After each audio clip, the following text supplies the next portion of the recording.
Assalamu alaikum wa rahmatullahi wa barakatuh. Welcome, respected listeners. You're joining us here at the Islamic Literary Society. Once again, we have for an amazing session, inshallah. We'll be interviewing another scholar, another author, writer on an amazing book, inshallah, getting some insights. We'll get into the background of the Shaykh and also the content of the book, the latest book that the author has put forward. Respected listeners, a bit about ourselves, the Islamic Literary Society. The society was founded in 2019 with the aim of promoting, fostering, and developing a heightened appreciation of authors and literary works of classical and contemporary scholarship. Now, how do we achieve that? Amazing section on our website for book reviews, right? So people can put up their reviews and how and what they learnt from the books they're reading. And the most direct and probably my favorite is these interviews where we can speak directly to the author and get our questions answered directly. So let us begin bi'idhnillah by introducing our guest for the evening. So let's bring the Sheikh in, inshallah. So respected listeners, we have with us Shaykh Abdur Rahman ibn Yusuf Mangera. Did I pronounce your name right, Shaykh? Assalamu alaikum. Wa alaikum assalam wa rahmatullahi wa barakatuh. I think just Mangera will be.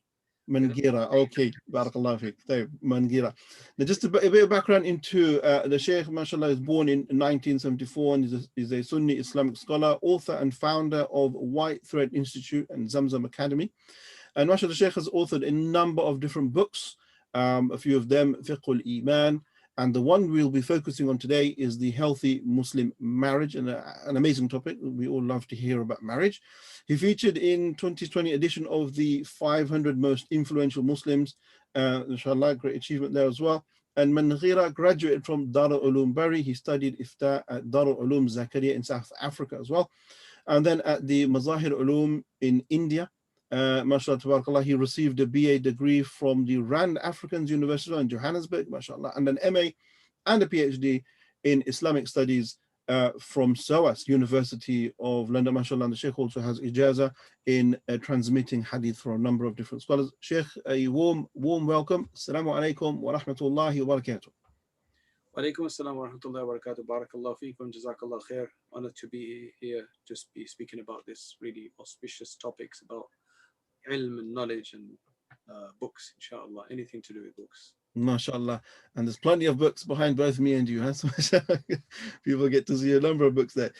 Sheikh, I want to start off immediately by looking at your academic achievements. That is an amazing CV.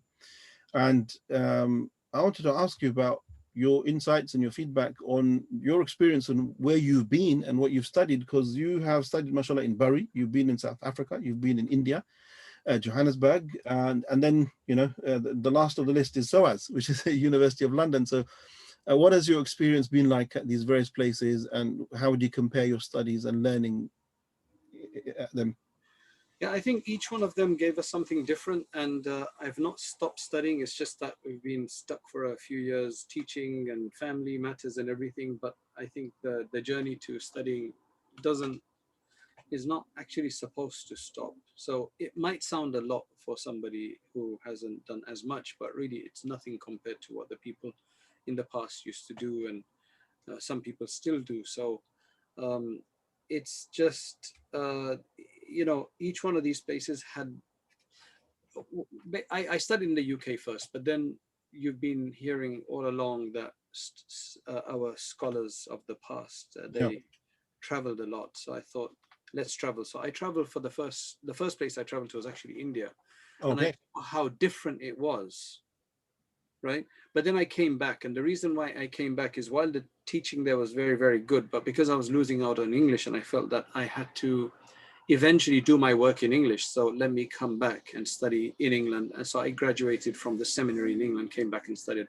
But then I was back out again after I graduated. Now, it was difficult because I was 22 and I decided to get married, and I had an interest in going to study for 3 more years, at least formally, before I settled down somewhere and took a job on.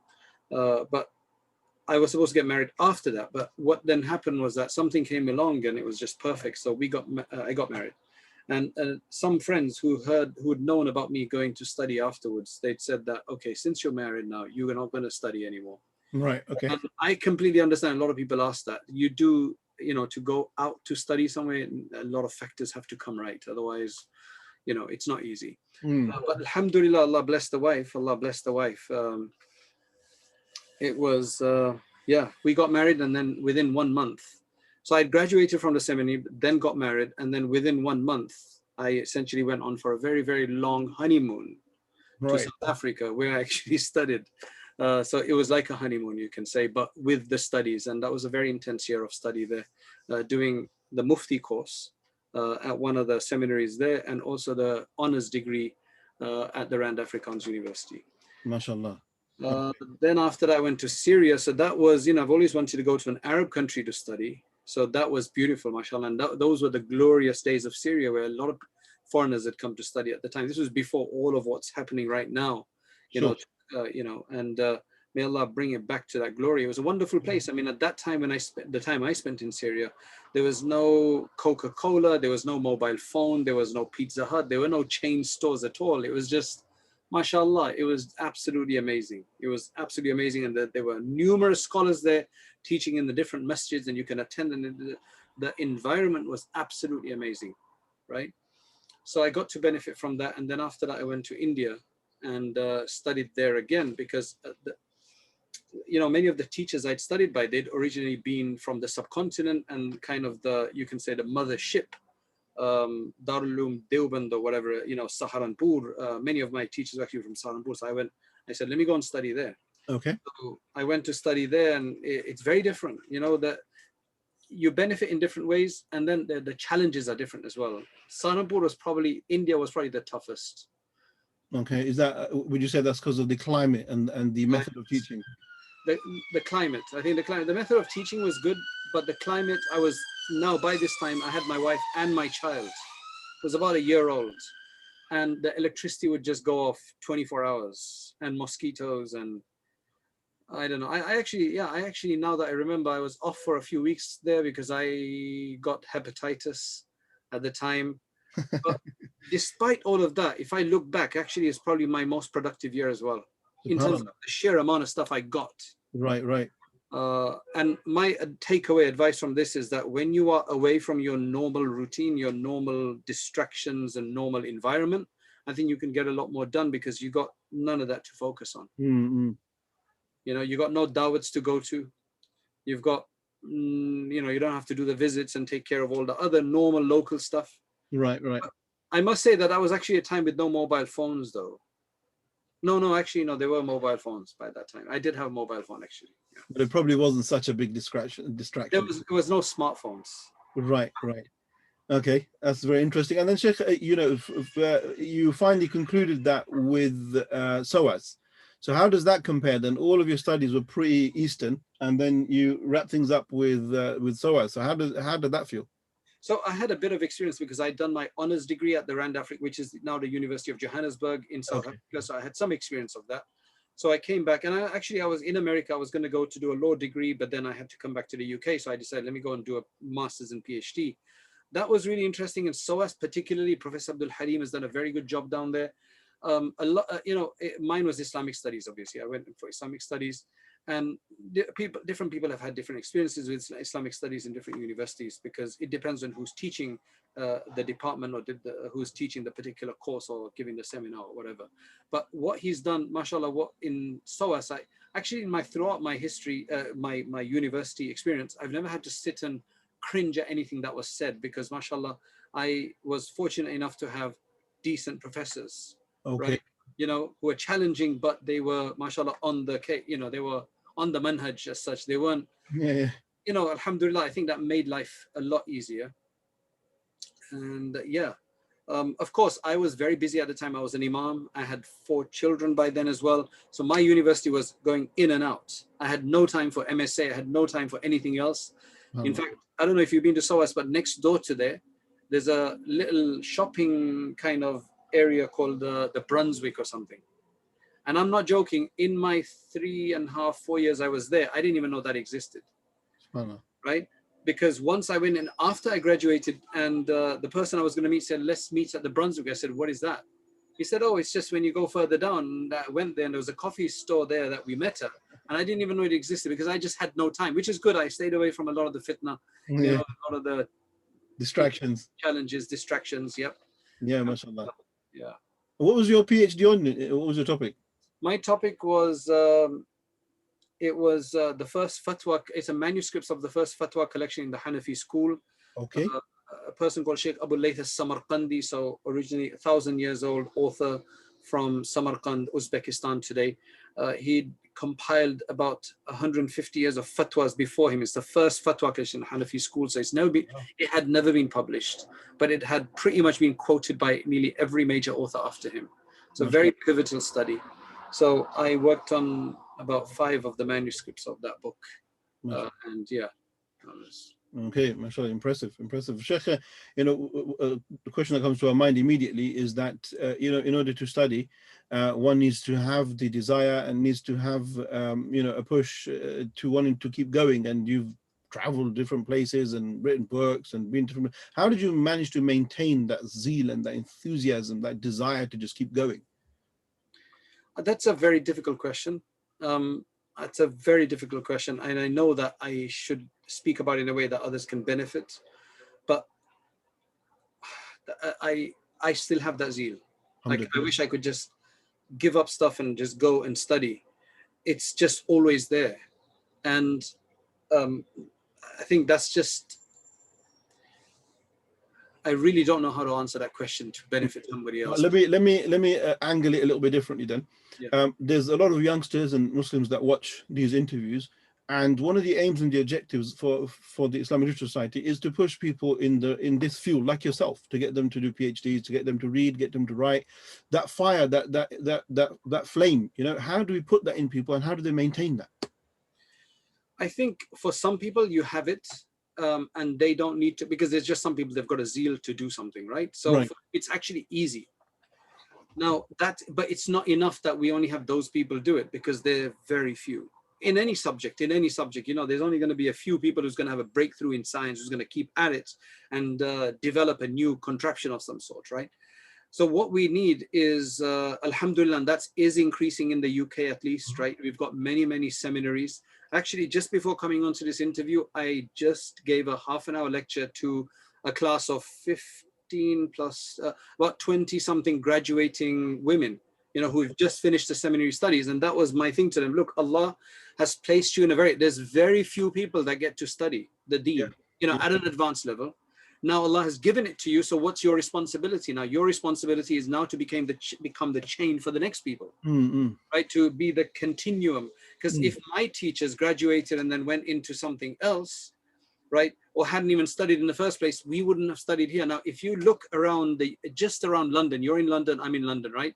I don't know what borough you're from, but if you look at the various different boroughs of London itself, you will see that some boroughs are just doing so much better than others in terms of the various different levels of Islamic output and tarbiyah and teaching and services that they're providing. Alhamdulillah, if you look at the borough of Newham, Tower Hamlets, parts of Ilford, Hackney, at least East London I can speak about, right? Compared to some of the others, mashallah, you've got children's classes going on every day. You've got women's classes, you've got men's classes, all the way to Sahih al-Bukhari being taught. You've got Islamic schools, you've got counseling, you've got like, mashallah, everything going on. And then you compare that to some other boroughs, right? And there's just nothing happening. Why Silence. is that? Complete silence in some boroughs. They're struggling down there. Not to say that, these boroughs have no issues, like our boroughs don't have any issues. No, we have issues, and issues are there because, we're dealing with various different cultures. But at the end of the day, there's a lot of Islamic output going on, and mashallah, the youth are growing up with some understanding of what Islam is. Whereas in others, people are struggling where to send their children to study, where women may want to go and study, they have to go out somewhere. So the reason for that is the initial scholars who came, they made a lot of effort.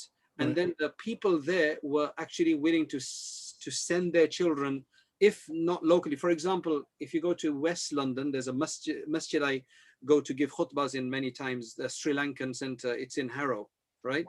They've just had, mashallah, after a lot of effort, they've had 5 or 6 of their locals, right, children who are now adults, mashallah, and who have come back from South Africa, from Sri Lanka, and from other places, who've studied, become graduates of, from seminaries, and now, mashallah, they. So if our people aren't going to do that in the different areas, our deen is going to be lost. It's going to be a major struggle. Internet is not enough. It's good, but it's not enough. You need a local effort, because not everybody goes online. Yeah. But if it's there in your face locally, easily, I think that's really something every community needs to focus, and they can't wait for other people's children. They need to. Today, what I'm calling for is you can be the best of both worlds. Sure. Right. Sure. There's an evening seminary I teach at. Many of my students over the last 7 years have been doctors, dentists, electricians, accountants. Yeah. Name it. In fact, just last year we had 2 students graduate that were PhDs from Imperial and UCL. MashaAllah. My son is in the last year. Next year he's in the penultimate year of that course. He's just finished his degree at UCL, and he's done his master's at UCL. Now he's also finishing his Alim course with Hifz of the Quran. Right. That is what we need. We need the best of both worlds. Our best minds need to be sent for both of these, and it's not difficult. Yeah. Right. Yeah. You got children there who are straight A students. They do their GCSEs, they do their A levels, they do their university degrees, they come out with top grades, and they're also becoming an alim as such. They're also becoming Muslim scholars. Very good. Right? I can give you an example of a sister that I know who is a Hafiza of the Quran. Right. She's a alima as well, and she also has a PhD. Right. And many people out there, there's very few people who can be like her. Right. That's the best of both worlds. And I really think that parents, many parents from our Indo-Pak subcontinent, they've got this weird idea that you either be one or the other. Sure. Right. Or you only be one and not the other. Yeah. Right? Yeah. And you don't have to be like that. Yeah, mashallah. Sheikh, so part and parcel of that, that's absolutely amazing and very encouraging as well.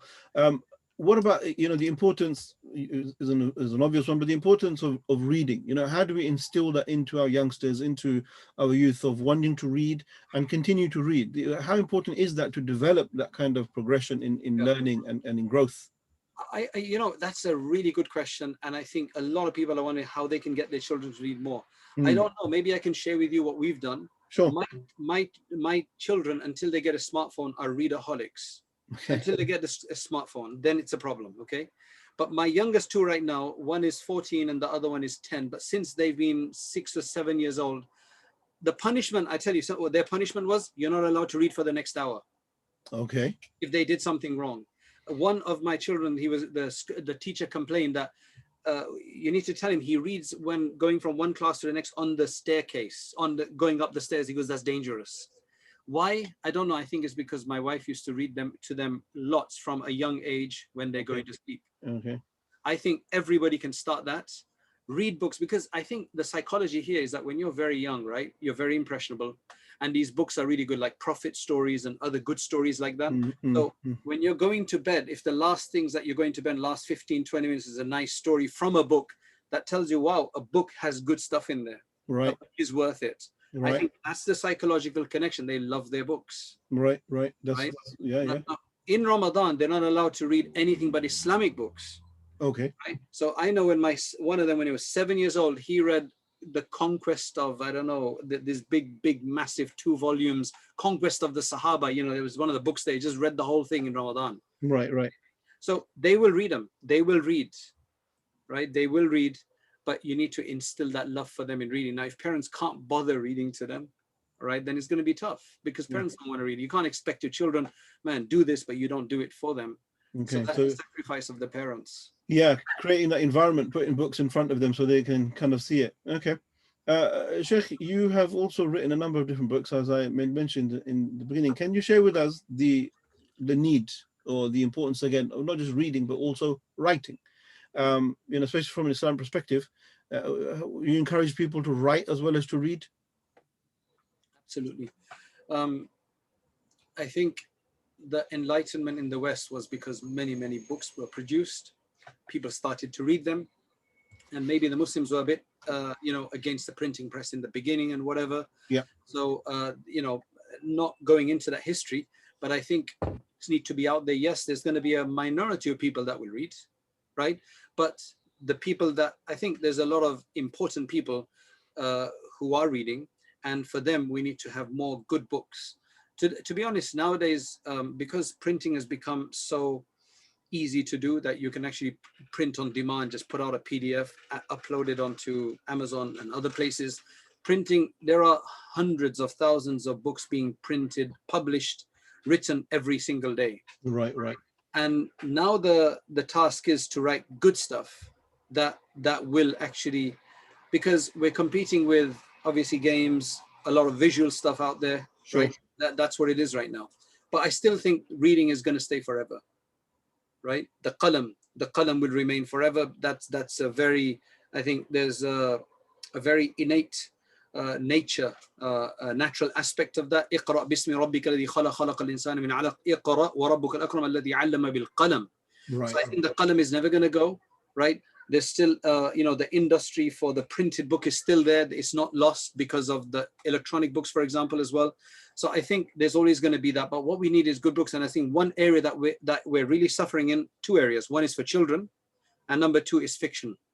Good fiction, not silly fiction, right? Good fiction. Like if somebody can have really some good morality-based, very interesting story, like a Harry Potter series, Right. but minus the magic, more based on serious ethics and good stuff, but in a really interesting, and we got a lot of talent out there. I've seen a lot of brown sisters, they can do this stuff. But the problem is, because they don't have the guidance or direction, they'll just write for a mainstream newspaper or something like that, and just waste a lot of their time talking about random issues. Yeah. MashaAllah. So the importance of writing. And how, just very briefly, how would you then motivate someone to write? How would they start? So for example, if I wanted to write and I said, I don't have the skills, I'm not very good, I can't put a good paragraph together, what would you say to that person? You see, I think there's a lot of people who are interested in writing. I would probably focus on them first, because to get somebody who doesn't know how to write, ooh, that's massive. That's a very difficult thing.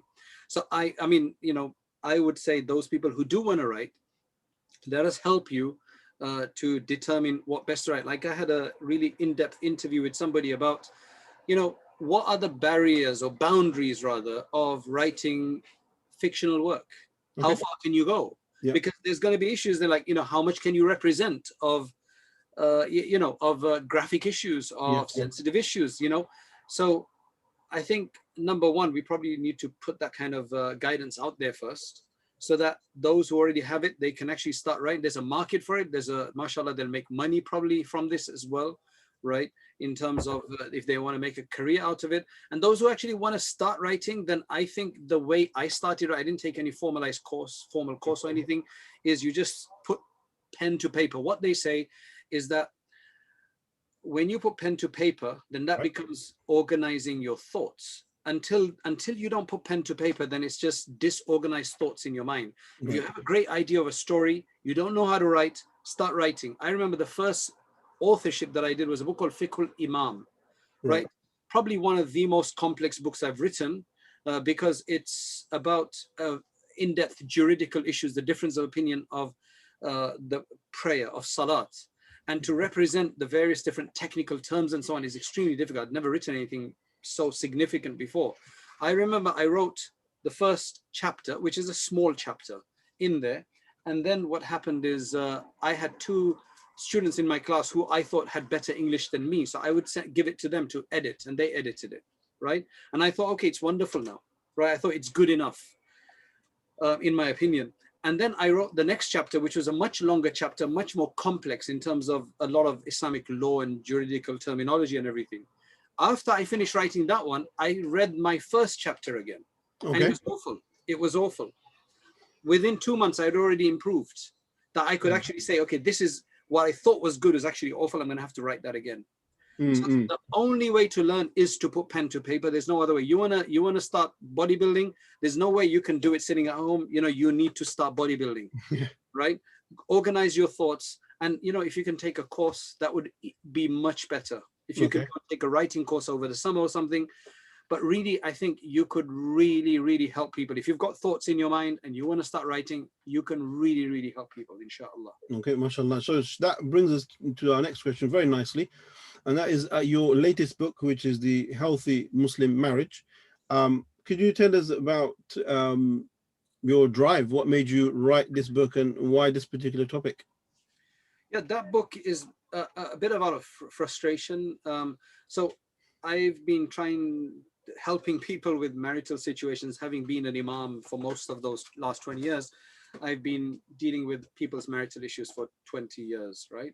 And have been married myself for over 20 years, I think, inshallah, successfully. So I thought, okay, maybe now I'm capable to write about this. You know, after 20 years, I think, you know, you should be, I think, you know. I still don't think I'm capable of writing about bringing up children, although I have a 24-year-old, 21, 20, nearly a 24-year-old, and until I get the eldest two married and they're mashallah, they're settled, then I can say maybe now I can write a book, right? Because I think you shouldn't write. I think you know, when you write a book, it needs to be very sincere, very based on experience and things. So what happened is I get a lot of calls and you're having to explain the same old things. So what I did was I took many of these cases together and I started putting them together.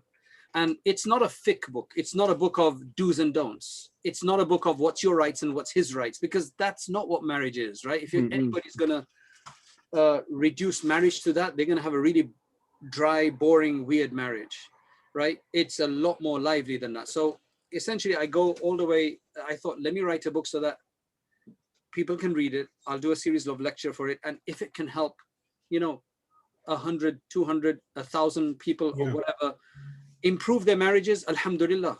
So alhamdulillah, I mean, the book has done very, very well. I think we published it in September or so of 2020. So it's going to be 2 years nearly, but I think we've sold over 10,000 copies. MashaAllah. I think it's been one of our fastest. I think it's been one of our fastest. And you know, many couples have taken it and read it together or are reading it together. And then that's what we tell them, like, read them together, read the book together, and then discuss the issues. And honestly, there's a lot of couples out there who want to make a improvement in their marriage, but they don't know how to. They're just all both in a rut. And then there's arrogance that plays in there, and there's a lot of other issues. So if they can find a common ground to just read and discuss, I think it really, really helps. MashaAllah. So would you say, this is slightly off topic, but would you say the most common question that imams get asked based around marriage and marriage problems? I would say that out of 50 questions that I would receive, about, I would say 15 to 20 would be about that. So about 1/3 of the questions will be about that. And another 10 will be about some other kind of counseling. Except, you know, I think only just more than half are probably hard juridical questions. Sure. The others are all about some kind of counseling issue or some kind of issue, pastoral. Okay. Shaykh, you mentioned in your book as well about the importance of marriage, the actual contract itself. So something along the lines of, I still don't understand why people have to get married. If you want to have a person in your life, why do you have to sign marriage papers? Why can't you just be in a partnership? Okay, I found that interesting. What would you say to somebody? Of course, as Muslims, we believe in the sanctity of marriage. What would you respond to somebody who says, why do I need this paperwork? What does that prove? Well, look, then that's a different thing. I mean, if you do want to be like that, that's up to you. You know, there's no contract. That's up to you. If you want to live like that, that's your issue. But if you want to live as a Muslim, as a faithful Muslim to God, institution of marriage is two people come together. But then to make that a sacred thing, then there's the you know, the contract that has to be done. There's a blessing. We believe that there's another dimension here that you're tapping into, which is a spiritual dimension, right? Which is that you bring children, you then produce children under this kind of, you can say, contract, this kind of union, which is blessed by Allah subhanahu wa ta'ala. It's the tradition of all the prophets, right? They all married in that sense, except those who didn't marry, like Jesus is going to come back and get married. So marriage is a religious institution. Otherwise, it's just a partnership. Like, if you want a partnership, that's up to you. Right. But if you want a marriage and you want to be considered married in the sight of God, if religion matters for you, right? And if God's pleasure matters for you, then that's what this is all about. And if God doesn't figure in our life, then we've got to deal with more fundamental issues than go to marriage and worry about that right now. Right? Yeah, subhanAllah. And check the other question then would be, like you mentioned on page 26 in your book, the weight of marriage in Islam. that's something I'd like for you to expand on as well, especially knowing that as Muslims, we place a lot of emphasis on a good, successful marriage, which then, reflects in society of a good, successful society. So what do we mean by, or what do you mean by, in page 26, the weight of marriage in Islam? Man, that's like a examination question, man. I'll have to go and check up my book and see what the weight of marriage is. But I think that's exactly what I explained earlier. I think it's the weight of marriage is that it's a massive task that you're undertaking, right, both in the sight of God from a spiritual perspective, but then it is what's building the society. right. So that's the other manifestation of it, that it's contributing to society. A lot of people think that they can just marry as individual couples. If I like her, she likes me, that's it. Why do my parents have to matter? And look, I know parents are sometimes suffocating and oppressive in this regard, and I don't agree with that either, right? But at the same time, I think what we really have to understand is that marriage is not about two individuals. It's actually about two families coming together that then contributes to the society, to the community, and the more healthier family marriages there are, the healthier that community is going to be. Right. So, and I'll give you, there's a couple that I know, a guy that I know who's professes not to be cultural at all right? And we have to understand what he means by that. When you say you're not cultural, you just mean that you've kind of given up on your parents' culture. So if you're from a Punjabi culture, then you don't want to really be too Punjabi, or you don't want to be too Bengali or Sylheti or Gujarati, or very specific, maybe even certain family culture, because you've had some bad experiences with that. But what you're going to then do is you're just going to take on another culture. Sure. Culture can never be divorced from your life. Right. If you give up doing something in one way, you're probably going to do it another way, whether that's English culture, whether that's Pakistani culture, whether that's, I don't know, Hollywood movie culture, whatever it is, you're going to have some kind of culture in your life.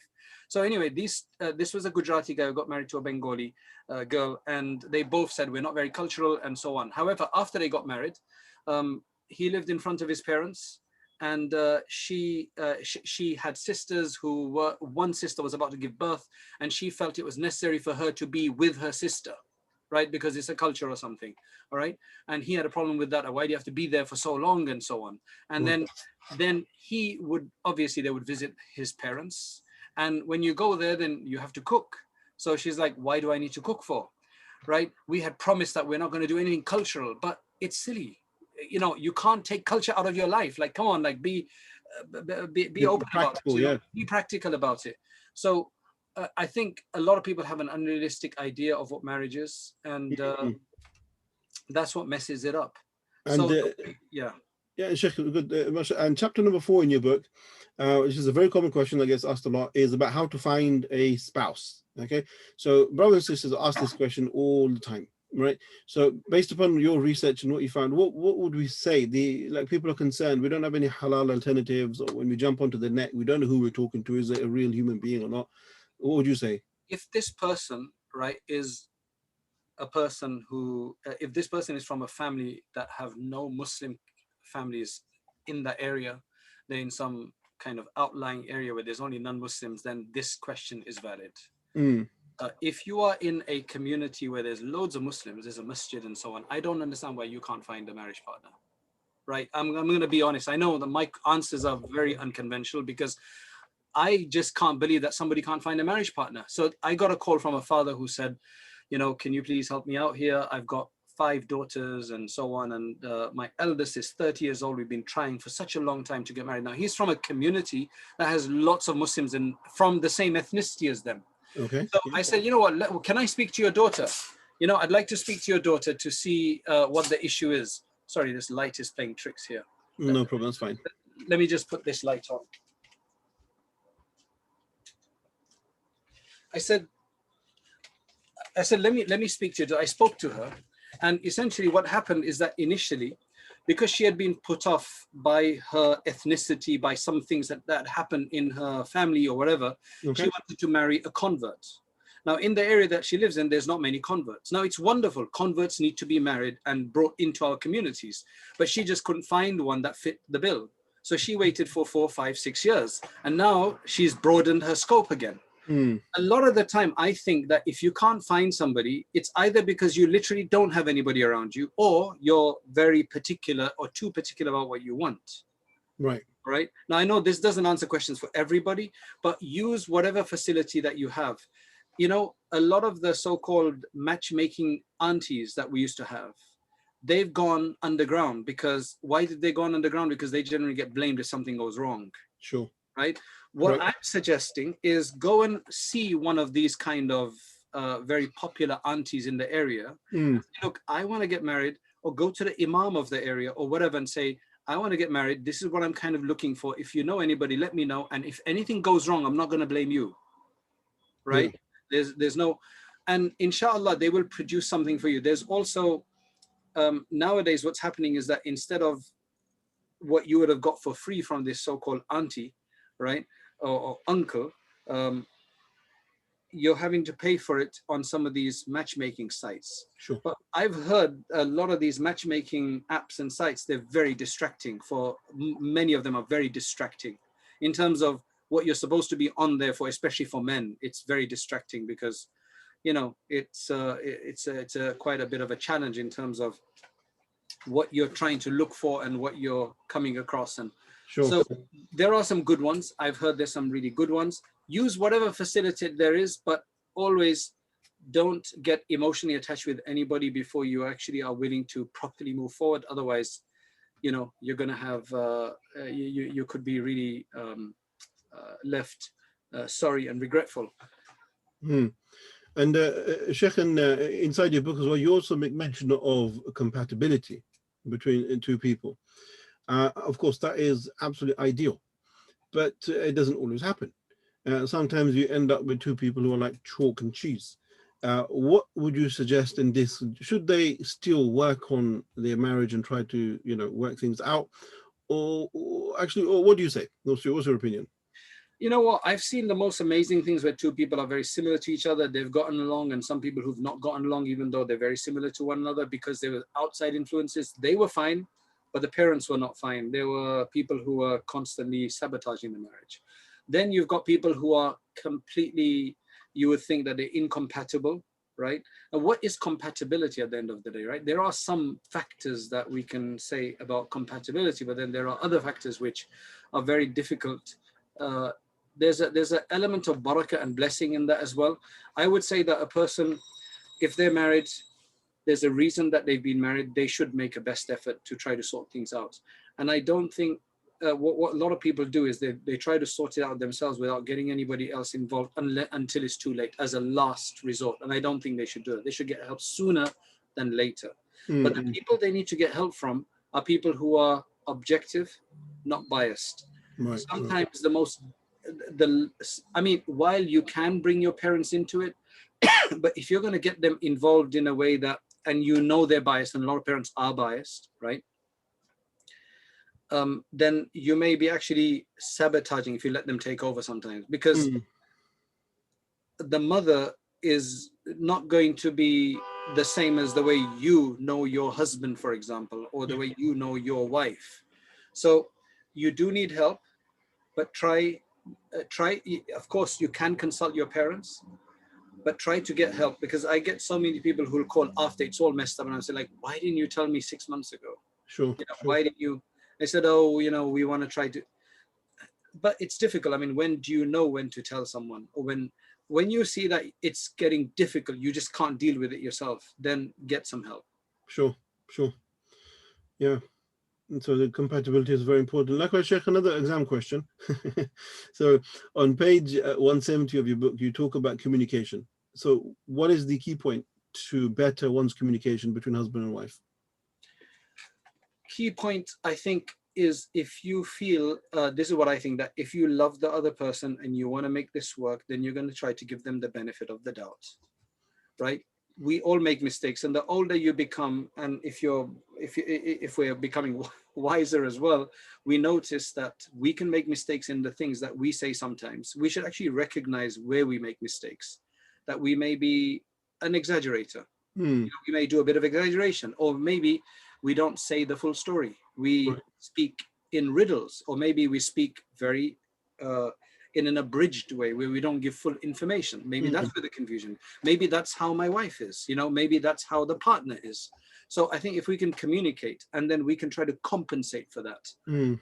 One of the things that I talk about there is, I think it's called mirroring, where if you have been constantly misunderstood or you've misunderstood your partner, then after they've told you about something, then you repeat what you think they've said and say, is this what you mean? Right. It might sound a bit weird sometimes, but at least that will help too, right? The other thing I think is that inevitably there are going to be disagreements. There was a disagreement in one of the best couples in the world, in two of the best couples of the world. One is the Prophet ﷺ went to Ali radiallahu anhu's house to look for him, and his wife, who was the daughter of the Prophet ﷺ, said, you know, we've had an issue, he's in the masjid. Mm. Right? So they had issues, they've had issues. On one occasion, the Prophet ﷺ had a issue with his wives. They had some disagreement about something, and he left them for about 28, 29 days, nearly a month, and stayed in a loft. Umar radiallahu anh got very worried because his daughter was married to the Prophet ﷺ. So there are going to be issues, but there are always, if the love is there, it can help to, inshallah, sort it out. That's why I think one really good idea is to create a love bank, right? Now, if you are a good, loving person, you will have a love bank, whether you know you've got a love bank or not. So what is this love bank? Right. A love bank is, you've got an account with every bit of love that you show, every gift that you give, every good favor you do, every good turn that you do, every good assistance, all of that creates in the other person this idea that you care for them. Sure. It's this idea that if, for example, you bring some flowers for your wife, right, out of the blue, she's going to get really excited, hopefully, right? And that's going to go into the love bank as this real good, you know, deposit you made in there. Okay. Now, let's just say 2 days later, you had a bit of a tiff, a small little disagreement. What happens when you have a disagreement is that shaitan comes in to create a bigger rift. So he makes you feel like he must hate me, or she must hate me, or whatever. But when you then remember that, oh, just 2 days ago, he gave me that gift, he can't hate me. He went out of his way to do that. So what I mean by is do things that where you go out of your way to show compassion, show love. Like little investments that you catch up with you. Exactly. So what that does is that will, inshallah, help to offset this little discrepancy that was created by the little argument. Now, you can't be, I mean, a note to husbands, you can't go every Friday or one day of the week and pick up the same flowers from Tesco, right? And come and give them to your wife, because they're going to get boring. And the best gift is the surprise gift. So if you're going out of your way each week or each month to buy different flowers, being creative about it, that's going to make a difference. You can't go and do some boring stuff. Then they're going to think, oh man, I hate these flowers. Don't bring me any more flowers, for example. Likewise with the wife, do whatever it is that's going to, and you know, love will teach you its methods. Now, remember one thing, you can't on one day do so many different things and then say, oh, I'm sorted for 2 months. That's like if you have a problem with brushing your teeth for 2 minutes every single day because it takes so long, then on Sunday you say, I'm just going to brush for 20 minutes today. So you're standing there 20 minutes brushing. So for the rest of the week or 2 weeks, I don't have to brush. That's just going to be crazy. That's going to be harmful, in fact, right? So it's small bits of information that the other person keeps feeling like that you care for them, and they will do the same thing for you. And believe me, it helps so much when it comes to these little disagreement times that, you know, there's just so much more to compensate for that, to show that this is not a big issue. MashaAllah, very nice, mashallah. My last question on the issues of marriage, and then we'll just go to a few more questions on the academic side. With regards to raising the children, you know, many a times when two people are looking to get married, they will look at maybe the looks and the character and so on and so forth of the person. But a lot of people, when they're looking to get married, they tend to forget the fact that the person you're going to be marrying is going to be the mother of your kids, or the man's going to be the father of your kids. What would you say, what advice would you give to people on the issue of children and this amana from Allah, these children? Subhanallah, subhanallah. You know, I don't know if anybody thinks about this. They are going to grow up and have children. Then their children are going to grow up and have children, great-grandchildren and great-great-grandchildren. They are all going to stem from you. Right? Your name is Junaid, right? Yeah. Yeah, they're all going to stem from you. You are the guy at the top. All right. And a lot of what you and I do is going to feed down to our children.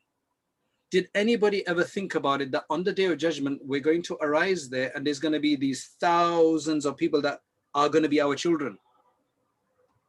And if anybody's thought about it that deeply, it's not just about my immediate children, grandchildren, maybe great-grandchildren, if I get lucky enough. No, it's your progeny. That's why look at all the du'as in the Quran. When Allah speaks about children, he speaks about progeny until the day of judgment. Yeah. You are at the head of something very important. You and the husband and wife, they are creating this new, mashallah, this new offspring generations to come. However you are, there's going to be some input into that.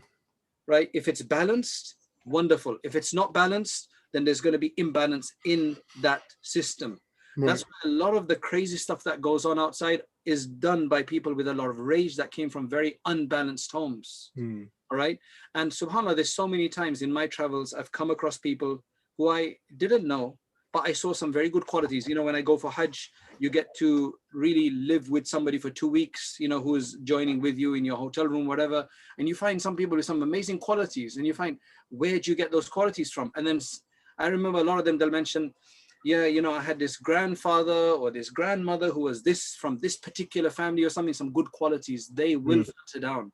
Choose your spouse very carefully, not just for the way they look or the money that they have, because that is not the only thing. You can choose those as well, but make sure that it's a package that you choose. Yes. Right? A package of beauty in every aspect, except, and not just the looks. Because you're going to be the patriarch and the matriarch of this huge, mashallah, you know, generations to come. Mashallah, very, very, very well said, and very scary at the same time. It's a massive decision, isn't it? Big responsibility. Yeah. Now, Shaykh, coming towards the latter part of the interview now, inshallah, what advice would you give to our youngsters who prefer to watch, right? Prefer to jump onto YouTube or TikTok and stuff and say, look, if I've got a question, I'll just watch a video. Why do I need to read a book? You know, I've got this, I'll get the answer in 59 seconds on Instagram, so I don't need to read the full book. What would you say to these youngsters? You know, it's very difficult. There's a lot of information out there on, I don't know what good there is on TikTok. I mean, the few times I've tried to go on there, just like ran away. There is some good stuff out there, but the problem with all of that is that there's just too much confusion. So a lot of the calls that I get, they're saying, I checked online and I'm seeing 3 opinions out there. Like, what should I go with? Right. That's one of the problems. Now, yes, if you do have a particular scholar or a particular website that you trust and, you know, they're giving you very sound information, there's nothing, you know, there's reading in that as well. However, I would suggest that you pick up a good book. For example, you know, there are a few topics that you need to study. One is your aqidah, your Islamic beliefs, the basics. Then you need to study your jurisprudence. Then you study a bit of seerah. And I think we just need to put out there recommended lists of books to study. Sure. For people in all of these subjects, that these are the basic books that you study. Now, I know a lot of our young brothers and sisters out there and elders, the only time they've actually read a book was when they were very, very young with, with a teacher or something like that.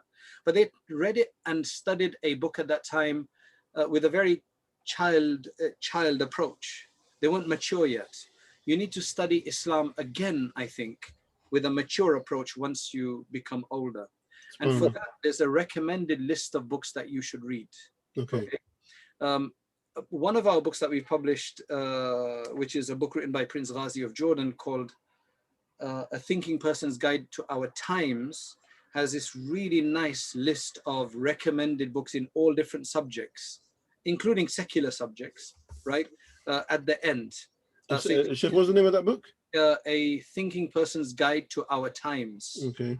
Essentially, he talks about the last, 50, 60 years, the current time, and then he gives some projections for the future, right? If anybody is interested in, you know, where the world is going, I think that's a really good book that people should read that book. So also there's, we have Rayyan Institute. You got a course on there 20 short courses on the Islamic essentials. So you learn a bit about history, a bit about fiqh, a bit about aqidah, a bit about the Quran, a bit about the hadith. That's what you need to do. And books play a big role in that. And that's what we've been like. Our ascent to felicity is one book you should read for every adult. If you're Hanafi and you want to know your basics of your salat and tahara and all that, we've what do you call it, a book on Aqidah, the Fiqh al-Akbar that we've published. If you want a book on just spirituality, just understanding, you know, your relationship with Allah, there's Ghazali's Beginning of Guidance that we've published. And there's a lot of other good books that are out there. You should at least read one good book, minimum, in every subject, so that you've got something solid to resort back to. Lectures are good, right? But when you have a book, it's just a different feeling because it just sounds more authoritative. Right. Something you can go back to, something you can share with others. Right? Good, mashallah, tabarakallah. Sheikh, my last question before we get some closing advice from yourself is the importance of having a library at home. Okay, investing in books and keeping them in your house where you, your kids, your wife get to walk past them, get to smell them, get to see them. How important is that?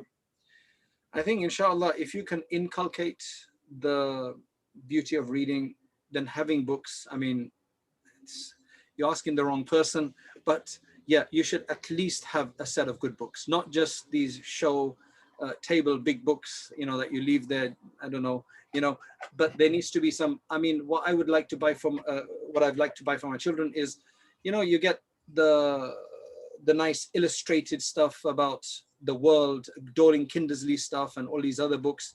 You go to Costco, you can buy a lot of these books for a very good price. Okay. Have them in the house. Yeah. Have them in the house. Then the Islamic books, right? Yeah. Have some select titles and select copies, and I think one day somebody's going to pick that up and benefit from it. Okay. Okay. MashaAllah, tabarakallah, Sheikh, we have gone well beyond our time. It was a great conversation. In any last words of advice to our audience with regards to academic work, reading, writing, listening, and so on and so forth, any closing pieces of advice? I think one of our, I think Imam Zahabi was one of our greatest muhaddithin of the past, right? And he said that if the ummah, consistently, if there's been one major calamity that they've been dealing with, you know, we've had the wars and we've had attacks and other challenges, but he said if there's one thing that is everywhere, which has been the biggest challenge, is going to be ignorance. Okay. Right? And I think that is where we get into then wars of all sorts of, arguments and debates, because we don't have the solid information. That's why books is what creates, there's nothing that's going to replace books, right? Of course, the books can then be taught by scholars, but at the end of the day, those books are what's going to carry on our thoughts and so on.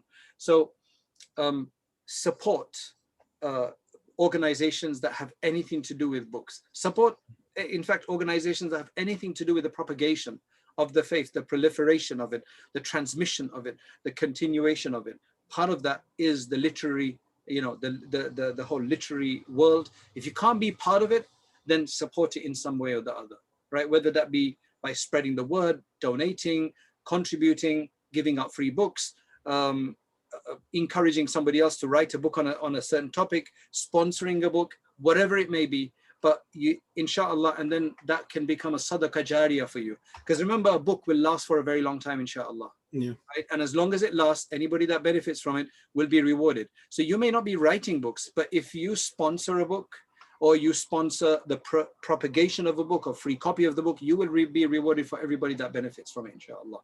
SubhanAllah. SubhanAllah. So, Sheikh, on that note, we want to thank you greatly for joining us on this interview. And don't go away, but I would like to thank you very much for sharing with us your time, your experience and insights in your journeys around the world and mashallah, all the things that you've achieved. So I'd like to thank you very much on that. Let me just take our audience through our website very quickly. So respected listeners, if I can just show you, our website, there we have the Islamic Literary Society. That's the homepage. You get to see our works. As we had mentioned of, respected listeners, you can see the books that we have discussed, books that have reviews with them as well. So there's a few of the images you can see on your screens. We have a section on articles as well, various topics. You can go into those. And then this particular interview is coupled with all our previous interviews. So this would be number 13. And you can see we've had a lot of authors there, a lot of different interviews from different people, different backgrounds, Jonathan A.C. Brown, and various others that you can take great benefit from. There's also a section for membership if you want some exclusive insights and some royal treatment, so to speak. You can join us there on the membership and just jump on there and you can benefit, inshallah. So respected listeners, do jump onto the website and do take benefit. And you can see as well that subhanAllah, you're going to be listening to Dr. Uthman Latif very soon on the discussion there. So respected listeners, thank you very much. Sheikh, barakallah fiqh, thank you for your time and your efforts. Jazakallah khair. May Allah take your work from strength to strength, make it a means of the proliferation of knowledge. Keep up the good work. And again, thanks for having me on here. Jazakallah khair, and bless all the listeners as well. And may Allah accept everybody for some kind of service to his faith. Ameen. Barakallah fiqh, jazakallah khair. I really did enjoy the discussion today. Don't go away. But to respect listeners, on that note, I want to thank you all for tuning in. And sharing with us these valuable moments. Do drop us your comments and your questions and anything that you have in the comment section. Inshallah, we'll be bringing to you another author, another great book. If you have somebody in mind, a particular topic or a book that you would like to have discussed in interviews, or an author that you would like to ask certain questions with, feel free to give us your thoughts and give us your suggestions. On that note, we're going to wrap things up. I want to thank you all very much for joining us. We'll see you next time. Assalamu alaikum wa rahmatullahi wa barakatuh.